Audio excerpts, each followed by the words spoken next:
ছোট্ট একটা গ্রামে এক দরিদ্র কৃষক বাস করত। তার একটি ছোট্ট জমি ছিল। সেখানে সে অনেক ফলের গাছ লাগিয়েছিল। কৃষক ভাবছিল এবার এই গাছের ফল বিক্রি করে সে সংসারের অভাব কিছুটা মেটাবে। কিন্তু জঙ্গলের কিছু দুষ্ট প্রাণী সেই গাছের ফলের লোভ সামলাতে পারল না। একদিন সকালে একটি হাতি চুপি চুপি বাগানে ঢুকে সুর দিয়ে গাছের ডাল নেড়ে অনেক আম ফেলে দিল। তার পিছনে এলো এক হরিণ। সে লাফিয়ে লাফিয়ে মিষ্টি আম খেতে লাগলো। গাছের ডালে বসে কাক ঠোঁট দিয়ে ঠুকরে আম নষ্ট করতে লাগলো। হঠাৎ গর্জন করে সিংহ চলে এলো।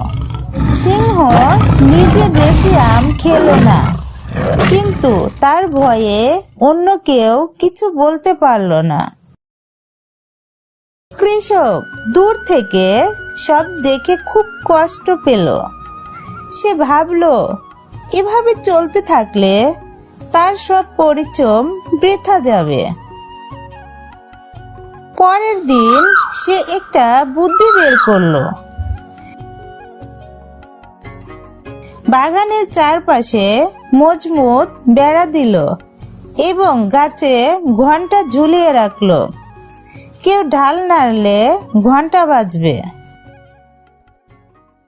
পরদিন আবার হাতি এলো। সুর দিয়ে ঢাল নাড়াতে টং টং শব্দ করে ঘন্টা বেজে উঠল।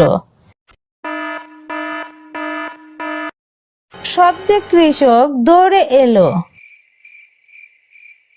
সিংহ, কাক, হরিণ সবাই ভয় পেয়ে পালালো। হাতিও লজ্জা পেয়ে জঙ্গলে ফিরে গেল। এরপর থেকে আর কেউ কৃষকের বাগানের ফল চুরি করতে সাহস করলো না। তারা বুঝলো অন্যের কষ্টের ফল চুরি করা ঠিক না। এই গল্পের শিক্ষা, অন্যের পরিশ্রমের ফল চুরি করা অন্যায়। পরিশ্রম আর বুদ্ধি থাকলে নিজের অধিকার রক্ষা করা যায়।